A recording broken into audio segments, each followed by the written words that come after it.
लेकर के चल पड़े यशोदा जी के पास। चल मैया से तेरी शिकायत करता हूं। अब महाराज कभी कभी जब नेताजी ही फंस जाए तो साथी लोग छोटे बच्चों में बड़ा मजा आता है कि आज पीटे जाएंगे। अच्छा, बचपन में इतना नटखट होता है वो समय कि चाहे जितना अंतरंग साथी हो अपने, लेकिन उनमें जब किसी एक की पिटाई होती है तो सब बड़े खुश होते थे कि आज पीटा गया कायदे से। तो सब साथी पीछे पीछे और दाऊ भैया कन्हैया को पकड़ कर ले जा रहे हैं। चलो मैया से तो मैं तुम्हारी शिकायत करता हूँ। दाऊ भैया आए और मैया यशोदा से कहा, मां कन्हैया ने आज मिट्टी खाई है। जब ये सुना तो महाराज यशोदा रानी ने सोचा कि हे भगवान, इसकी तो शिकायत दिन ब दिन बढ़ती जा रही है। अभी तक माखन खाने की शिकायत आती थी, अब मिट्टी भी खाने लगा है। क्यों नहीं कन्हैया, तूने मिट्टी खाई है? कस्मान मृद मदान तात्मन भवान भक्षितवान रहा।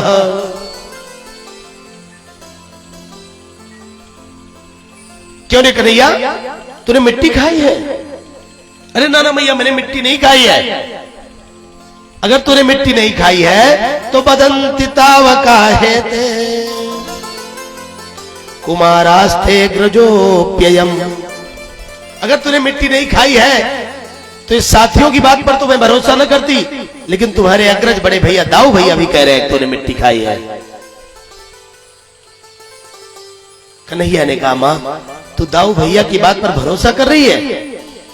मैंने मिट्टी नहीं खाई है मां। ना हम भक्षितवान मम्ब सर्वे मिथ्याभिशंसिनः। मां मैंने मिट्टी नहीं खाई है, ये सब झूठी शंका कर रहे हैं। ना हम भक्षितवान मम्ब सर्वे मिथ्याभिशंसिनः। क्योंकि ज्ञान इनको किसी को नहीं है मैंने क्या खाया है। सब झूठी शंका करने वाले लोग, किसी को ज्ञान नहीं है। मां यदि सत्य गिरस्तर ही, यदि तू इनकी बात को ही सत्य मानती है तो समक्षम पश्य में मुखम। हे मां ले देख, मेरा मुंह देख ले मां, मैंने मिट्टी कहां खाई है। और सरकार ने अपना मुख खोला। जैसे ही अपना मुख खोला परमात्मा ने, तो मैया ने कन्हैया के मुख में क्या देखा?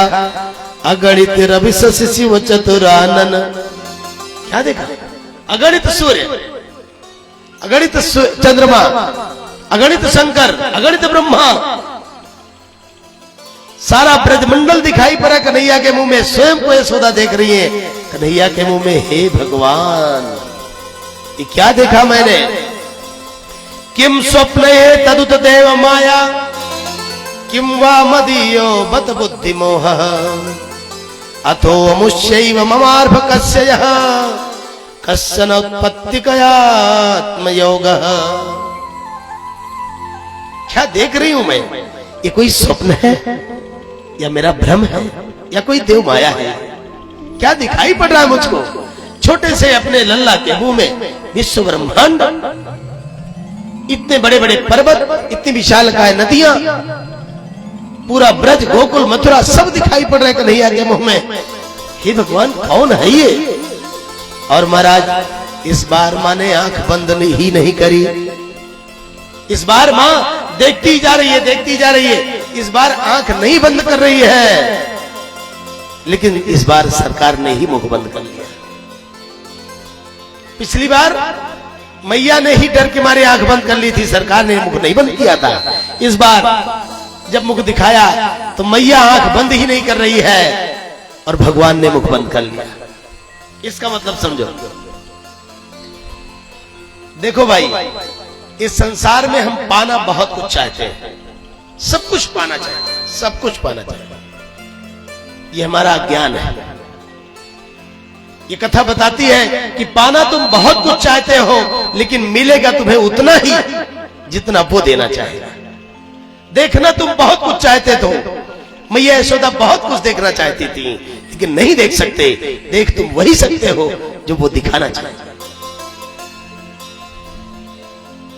इसलिए बंधुओं, जो हम अपने जीवन में चाहे बहुत कुछ और न मिले तो हमको दुखी नहीं होना चाहिए। हमको ये मानना चाहिए कि जितना सरकार की इच्छा है उतना हमको मिल रहा है। जितना उन्होंने दिया है उससे अधिक संसार में कोई पा ही नहीं सकता। आज मैया बहुत कुछ देखना चाह रही है, लेकिन भगवान ने कहा नहीं मां, जितना जिसकी पात्रता है, जितनी जिसकी योग्यता है, उससे अधिक संसार में किसी को मिलने वाला नहीं है।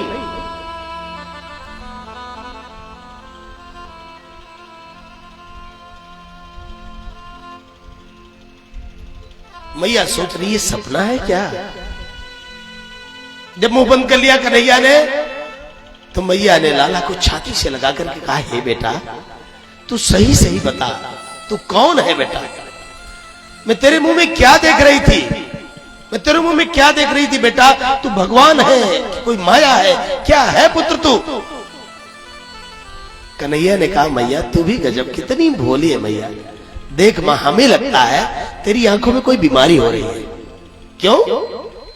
और क्या मां, तू हमेशा ऐसी कहती रहती है। अब बता, तुझे मेरे मुंह में ही दुनिया भर का बवंडर कैसे दिखाई देने लगा। हमें लगता है मां तेरी उम्र ज्यादा हो गई है और तेरे आंखों में कोई बीमारी है।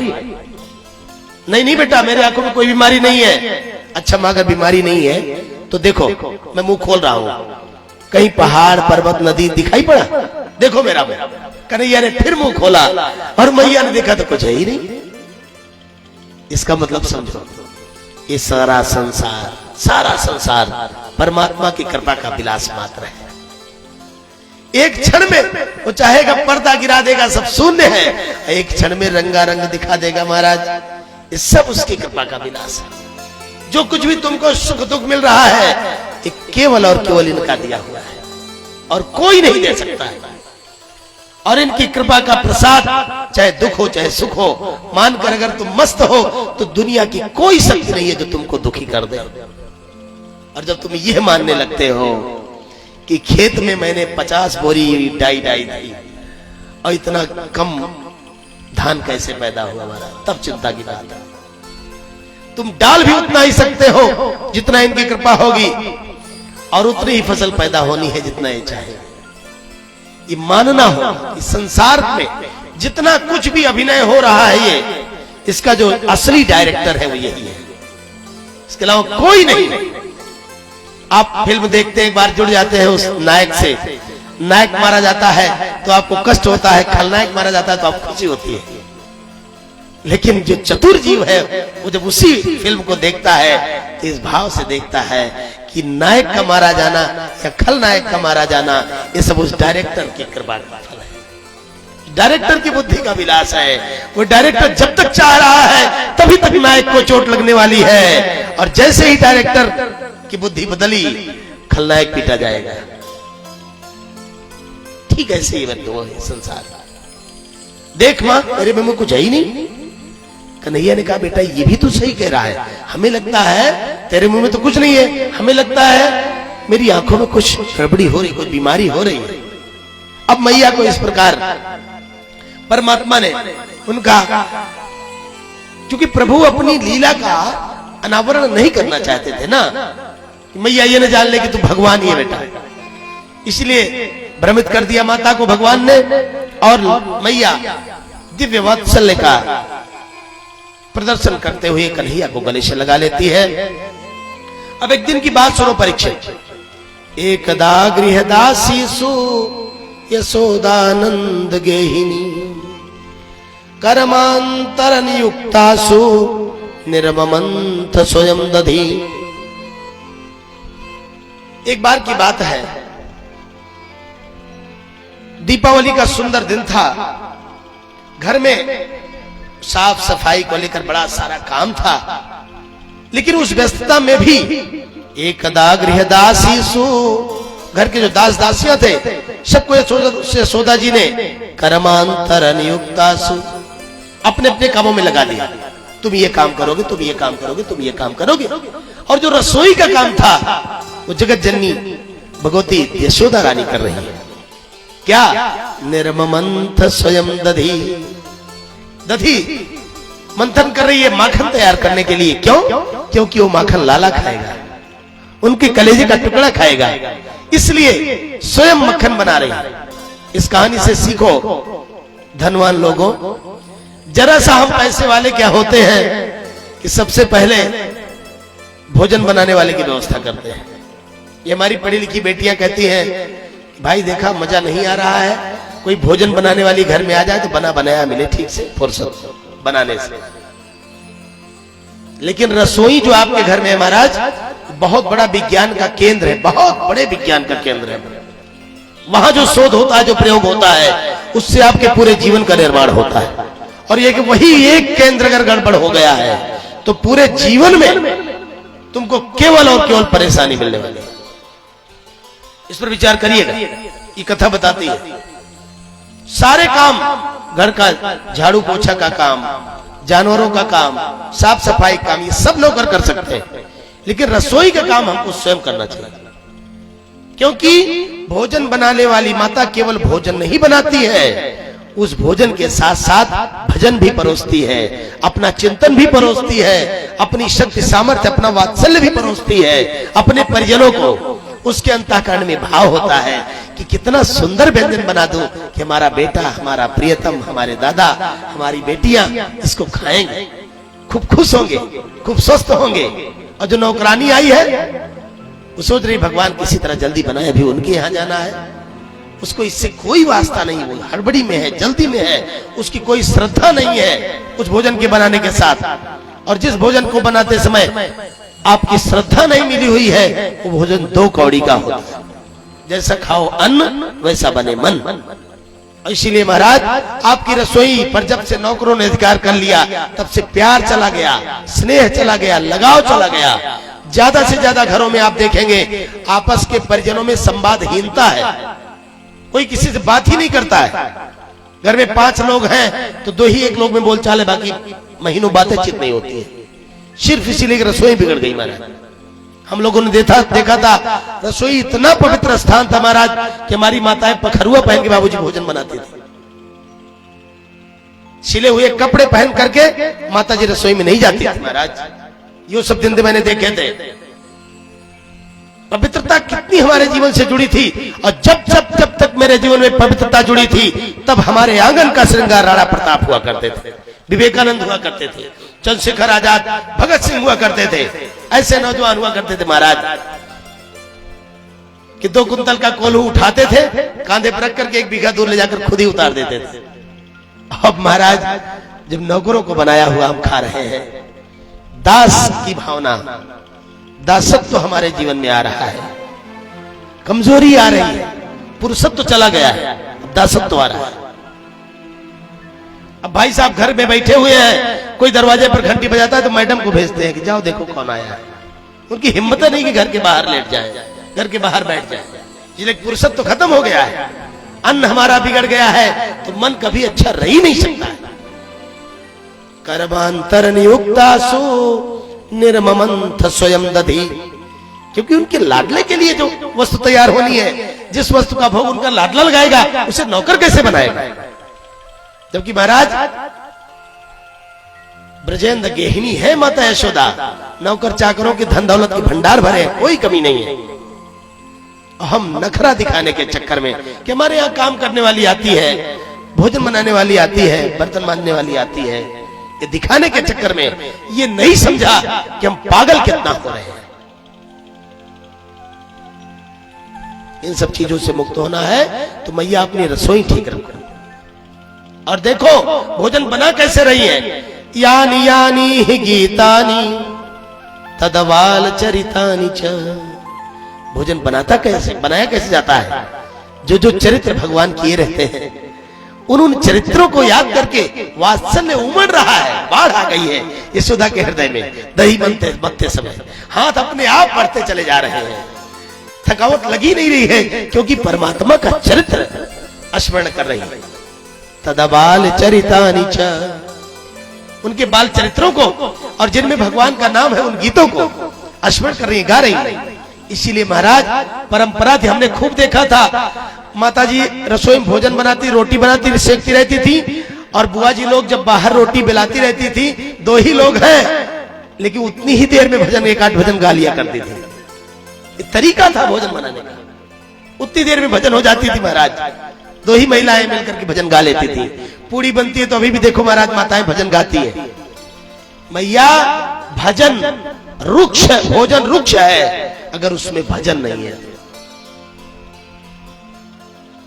क्योंकि भजन का भोजन से बहुत गहरा संबंध है, बहुत गहरा संबंध है। इसलिए मैंने आपसे निवेदन किया था कि कुछ भी ग्रहण करिएगा मैया, बाबूजी आप लोग भी तो बिना मस्तक पर लगाए हुए, बिना भोग लगाए हुए, परमात्मा का नाम लिए हुए कुछ भी मत ग्रहण करिएगा।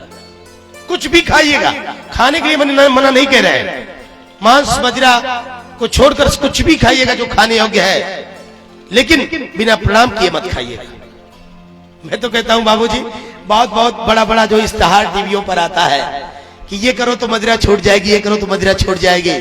मैं एक उपाय बता दूं मैया, वो कर लो, एक हफ्ते में दारू न छूट जाए तो मुझसे बताना भाई साहब क्या। आप यही इतना करो कि जब वो आपके पति, आपके भाई, आपके परिजन शराब पीते हैं, आप उनके शराब पीने की व्यवस्था करो। उनके पास पैसा ना हो तो आप पैसा ला कर दे दो कि आप भैया दारू मंगाओ, अपने सामने बैठाओ, गिलास में निकालो शराब को, उनसे इतने कहो कि इस शराब का पहले भोग लगाओ तब पाओ। इतने कहिएगा कि भोग लगा दो भगवान को तब पाओ। अब ये मत समझिए पंडित जी कह रहे हैं कि एकदम अच्छा रास्ता भगवान को भोग लगावा और खूब दारू पियो, ये नहीं कह रहा, इसका दर्शन समझो आप। परमात्मा के नाम में इतना चमत्कार है, इतना चमत्कार है कि एक दिन उस दारू पीने वाले की आत्मा उसे धिक्कारेगी। आपके रोकने से वो नहीं मानेगा, लेकिन जिस दिन उसकी आत्मा उसको धिक्कारेगी तो कितना पापी है। दुनिया के लोग माखन मेवा मिश्री भोग लगाते हैं भगवान को, तो कितना कलंकी है भगवान को भोग लगा रहा है तो मदिरा। अरे एक दिन उसकी आत्मा उसको धिक्कारेगी, वो मदिरा पीना छोड़ न दे तो मुझसे कहिएगा महाराज, लेकिन बस इतनी आदत डलवा दो कि वो भोग लगाए बिना मदिरा भी ना पार पाए, वो छोड़ देगा। भोग में तो इतनी शक्ति है महाराज, इसीलिए जो कुछ भी मिले आप भोग लगाओ। कपड़ा भी नया सिलवाया आपने तो पहले भगवान को भोग लगाओ, कुछ भी खाना है तो भगवान को भोग लगाओ तब खाओ। देखो आपका जीवन कैसे बदलता है। यानी यानी हि गीतानि तदबाल चरितानि च दधि निर्मंथने काले स्मरंतीम तान्य गायत। दधि मंथन करते समय उनका स्मरण कर रही है और गा रही है माताएं। इसलिए मैया भोजन सुंदर तभी बनेगा जब उसमें भजन का रस रहेगा, और जब तक भजन भोजन में नहीं है तब तक भोजन रुक्ष है, किसी काम का नहीं है। अब मैया दधि मंथन कर रही है और कन्हैया तो आराम कर रहे थे, सो रहे थे, लेकिन विचार करो कि भक्त मंथन कर रहा हो, चिंतन कर रहा हो, भजन कर रहा हो और भगवान सोएगा, हो ही नहीं सकता। सरकार की नींद खुली और उठ करके आए और मैया की मथानी पकड़ लिया। हे बड़भागिनी जननी, हे अम्बा, तू अब क्या मंथन कर रही है माँ? पूरे संसार का श्रृंगार तेरी गोदी का खिलवाड़ बना है माँ, तेरी गोदी का श्रृंगार बना है जननी, अब किसके लिए मंथन कर रही है? हे माँ मंथन बंद कर दे, तू मुझे अपने स्तन का अमृत पान करा दे जननी। मैया की मथानी पकड़ लिया सरकार ने। बंधुओं, इस संसार का सारा चिंतन, सारा मंथन परमात्मा से के लिए ही है, और जब परमात्मा स्वयं ही हमको प्राप्त है तो किसी मंथन चिंतन की जरूरत नहीं है। अब तो बस उनके श्री चरण कमलों की सुगंध हमको मिलती रहे, बस इतना ही प्रयास करना है। हमें तुम्हारे बनी गए और तुम ही हमारे बनी गए। श्याम सुंदर अभी तो आशिक तुम्हारे बने गए। श्याम सुंदर अभी तो आशिक तुम्हारे बने गए। हमें तुम्हारे बनी गए, हमें तुम्हारे बनी गए और तुम ही हमारे बनी गए। श्याम सुंदर अभी तो आशिक तुम्हारे बने गए। श्याम सुंदर अभी तो आशिक तुम्हारे बने गए।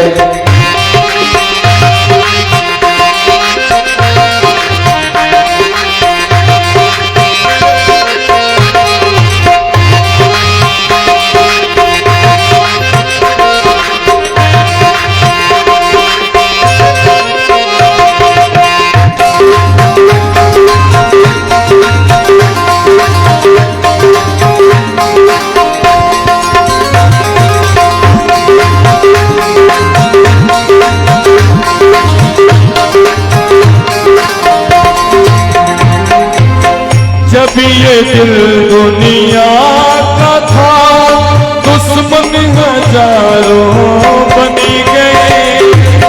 जब ये दिल दुनिया का था दुश्मन हजारों बन गए। ओ जब ये दिल दुनिया का था दुश्मन हजारों बन गए। जब ये दिल दुनिया दुश्मन हजारों बन गए। ओ अब ये दिल तुम्हीं को दिया है, अब ये दिल तुमको हर दिल के सहारे बनी गए। श्याम सुंदरी अभी तो आशिक़ तुम्हारे बने गए। श्याम सुंदरी अभी तो आशिक़ तुम्हारे बने गए। सावरे की सावर सूरती मेरे मन में बस गई। सावरे की सावर सूरती मेरे मन में बस गई। ओ तुम्हें हमारे प्राण प्रीतम, तुम्हें हमारे प्राण प्रीतम नैनों के तारे बनी गए। श्याम सुंदरी अभी तो आशिक़ तुम्हारे बने गए। श्याम सुंदरी अभी तो आशिक़ तुम्हारे बने गए। श्याम सुंदरी अभी तो आशिक़ तुम्हारे बने गए। ओ हमें तुम्हारे बने गए, हम तुम्हारे बने गए और तुम ही हमारे बनी गए। श्याम सुंदर अभी तो आशिक़ तुम्हारे बने गए। श्याम सुंदर अभी तो आशिक़ तुम्हारे बने गए। ओ आशिक़ तुम्हारे बने गए। बोले बालकृष्ण लाल की जय हो। माँ तू मंथन बंद कर दे, माँ मुझे स्तन का पान करा दे। अब तो महाराज मैया ने कन्हैया को गोदी में लेकर के स्तन पान कराना प्रारंभ किया। माधव मुग्ध भाव से मैया का स्तन पान करते जा रहे हैं और स्तन पान करते करते कन्हैया ने पूछा, मैया एक बात पूछूं? पूछ बेटा। मैया एक बता, तुझे पूत प्यारा लगे कि दूध प्यारा लगे? जादारी के भी कोई पूछने की बात है? अरे बेटा ये तो एकदम स्वाभाविक सी बात है कि पूत प्यारा लगे। तेरे आगे बेटा दूध क्या चीज है? इतने में महाराज कन्हैया तो खुश हो गए, लेकिन तभी जो दूध अंगीठी पर रखा था भगवान के लिए उसमें उबाल आई। क्योंकि दूध ने जब ये बात सुना कि बेटा तेरे आगे दूध क्या चीज है, तो मैया की बात सुनकर के दूध ने सोचा कि जब मैं भगवान के काम का नहीं तो मेरा जीवन ही बेकार है। इससे अच्छा है कि आग में कूद करके मैं प्राण दे दूं, समाप्त हो जाऊं। दूध में उबाल आई और जैसे ही यशोदा ने देखा कि दूध में उबाल आई है, कन्हैया को उतार करके दौड़ पड़ी मैया दूध को बचाने के लिए। मानो माने ये कहा कि हे पगले तो चिंता मत कर, तू भगवान का है तो मेरे लिए सबसे पहले अधिक प्रिय है। जो भगवान का होता है वो भगवान से भी अधिक प्यारा होता है भक्तों को। मैया दौड़ पड़ी दूध को बचाने के लिए। कन्हैया ने देखा ओ हो इतनी झूठी है ये, अभी अभी कह रही थी कि बेटा तेरे आगे दूध क्या चीज है, और जैसे ही दूध हुआ हमको छोड़कर भाग गई है। अब मैया तो गई दूध बचाने महाराज। और इधर अतृप्त उत्सृज्य जवेन सायया उत्सिच्य माने पैसित्वधिश्रुते। अतृप्त छोड़ करके माधव को जैसे ही माँ दौड़ी, माधव को बड़ा क्रोध आया और क्रोध के मारे वृत्वा मृषा शुक्रस 10 मना। जो घर में दूध दही के मटके दधिया सास के जमाने का मटका रखा था महाराज यशोदा जी के, सब के सब कन्हैया ने धड़ाम धड़ाम करके फोड़ना शुरू किया महाराज। और अब तो नंद जी के आंगन में इतना दूध दही बिखर गया मानो नंद जी का आंगन नहीं क्षीर सागर बन गया हो, और क्षीर सागर में सरकार विराजमान हो। परीक्षित दर्शन करो इस मां की झांकी का। और देखो बच्चे गलती करने के बाद तुरंत रोते भी हैं। कन्हैया ने सोचा कि हे भगवान गुस्से में तो कर दिया, अब गड़बड़ हो गया, मैया आएगी तो मारेगी। इस डर के मारे रो रहे कन्हैया। और उधर मां जब दूध को बचा करके लौटी तो क्या देखती है, पूरा आंगन तो क्षीर सागर बना हुआ है। हे भगवान, मेरी ददिया सास के जमाने का मटका इस दुष्ट ने तोड़ डाला, अभी खबर लेती हूं इसकी। और महाराज उठाई एक छड़ी मैया ने और दौड़ पड़ी कन्हैया के पीछे पीछे। हे परीक्षित दर्शन करो इस मां की झांकी का, जिसके नाम लेने मात्र से ही संसार के सारे भय तत्क्षण नष्ट हो जाते हैं। आज वो ब्रह्म बड़भाग्नि यशोदा के भय से आगे आगे भाग रहा है। कन्हैया आगे आगे मैया पीछे पीछे, कन्हैया आगे आगे मैया पीछे पीछे भगा जा रहा है कन्हैया। मैया ने कहा रुक जा कन्हैया, नहीं बहुत पीटूंगी तुझको, रुक जा कन्हैया रुक जा। कन्हैया है कि रुकने का नाम ही नहीं लेते हैं। बंधु इस कथा का मतलब समझना। देखो परमात्मा जीव के बंधन में जीव को इतनी आसानी से मिलने वाले नहीं है। क्यों? क्योंकि उसमें अपने जीव के अपने दोष ही कारण होते हैं। जीव के अपने दुर्गुण ही परमात्मा को जीवात्मा से मिलने नहीं देते। क्यों? क्योंकि जीव ये जानता है कि वो साधन से भगवान को पालेगा, भजन करके भगवान को पालेगा, यज्ञ करके भगवान को पालेगा, दान करके भगवान को पालेगा। ये उसका भ्रम है। भगवान साधन साध्य नहीं है, परमात्मा तो केवल और केवल कृपा साध्य है। जब कृपा करेंगे तभी तुझे मिल सकते हैं, तेरे चाहने से तुझे मिलने वाले नहीं है भगवान।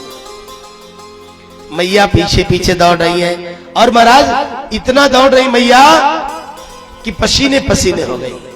वो सुकुमारी इतनी कोमल है यशोदा माता, लेकिन कन्हैया के पीछे भागते भागते भागते भागते पसीने से लथपथ हो गई। बालों में जो फूल लगा रखे थे सब बिखर गए, वस्त्र अस्त व्यस्त हो गए महाराज। अंत में माता थकने को ही रुक जा मेरे लाल रुक जा। कन्हैया ने कहा मैया तुझे अपनी साटी पर बड़ा भरोसा है, तू जानती है कि इस छड़ी के डर के मारे भगवान रुक जाएगा, मैं रुक जाऊंगा। मां किसी के भय से मैं मिलने वाला नहीं हूं, किसी साधन से मैं मिलने वाला नहीं हूं। तू छड़ी फेंक दे, मैं मिलने को तैयार हूं मां, तू साधन छोड़ दे। और इतना केवल कहा करके हे दीनानाथ, हे जगदाधार, आपके सिवा मेरा इस संसार में कोई नहीं है, मैं परम निर्बल हूं स्वामी। हे दीनानाथ, सबकी शक्ति शक्ति सामर्थ्य सबका धन तो आप ही हो महाधन। हे परमात्मा, मेरा अपना मेरे पास कुछ नहीं है, हे सरकार कृपा करके मेरा कल्याण कर दो। इतना कहो तो सही। देखो परमात्मा कैसे खड़े होते हैं। और तुमको तो भरोसा ये है कि जैसे कोई दिक्कत हुई एटीएम रेडी होगा और पीजीआई से लेकर के एम्स तक सारा इलाज करवा लूंगा। तुझको तो लगता है कि जब चाहूंगा तब मकान बना लूंगा, जब चाहूंगा तब जमीन खरीद लूंगा, जब चाहूंगा तब जो चाहूंगा वो कर लूंगा। यही तो तुम्हारा कारण है, तुम्हारी परेशानी का यही एक कारण है कि भगवान तुमसे दूर है। तुम भगवान को जब तक साधन संपन्न होकर के पाना चाहते हो तब तक नहीं पा सकते हो। परमात्मा तुमको तब मिलेगा जब तुम साधनहीन हो जाओगे और ये मानोगे कि सरकार साधनों से आपको कहां पाया जा सकता है। मां छड़ी फेंक नहीं रही है, कन्हैया बंधन में आने वाले नहीं है। मैया तू छड़ी फेंक दे, यशोदा नहीं मान रही है। अंत में जब थक गई तो उन्होंने कहा कि नहीं अगर छड़ी फेंक दो तो मिल जाएगा, रुक जाएगा। हाँ मां मैं रुक जाऊंगा। मां ने छड़ी फेंक दी, कन्हैया रुक गए। लेकिन एक बात बता मां, मारेगी तो नहीं? मैया ने कहा ना बेटा मारूंगी नहीं, तेरी पूजा करूंगी, तो रुक तो सही। कन्हैया ने कहा ठीक मां रुक जाता हूं। भगवान रुक गए। बंधु जो अपने साधन पर भरोसा छोड़ देंगे तो जो परम धन है वो हमको मिल जाएगा। दुनिया के धन से वो परम धन नहीं मिलने वाला है, वो धन तभी मिलने वाला है जब उसको ही हम सच्चा धन मानने लगे। और सरकार को पकड़ करके यशोदा लाई। माँ तूने तो कहा था पूजा करूंगी, पूजा करो ना, चल बेटा घर ले चलूंगी तब तेरी पूजा करूंगी ना। अब कन्हैया को लेकर मैया आती है और मैया ने कहा जादारी के तूने मेरी ऐसी हालत खराब करी, आज अभी तुझे मजा चखाते हो। और जिस उखल से तोड़े थे सारे बर्तन उसी उखल से बांधने का उपक्रम करने लगी जननी। और महाराज घर के सारे साधन फेल हो गए, 2 अंगुल का अंतर दूर नहीं हो पाया। सारी रस्सी छोटी पड़ गई, 2 अंगुल का अंतर बना ही रहा। मां थक गई, एकदम थक गई मां, बंधन में आ ही नहीं रहे भगवान, क्या करे यशोदा। बंधु ये 2 अंगुल का अंतर क्या है? भक्त का परिश्रम और भगवान की कृपा। भक्त परिश्रम उस हद तक कर ही नहीं पाता कि परमात्मा बंधने को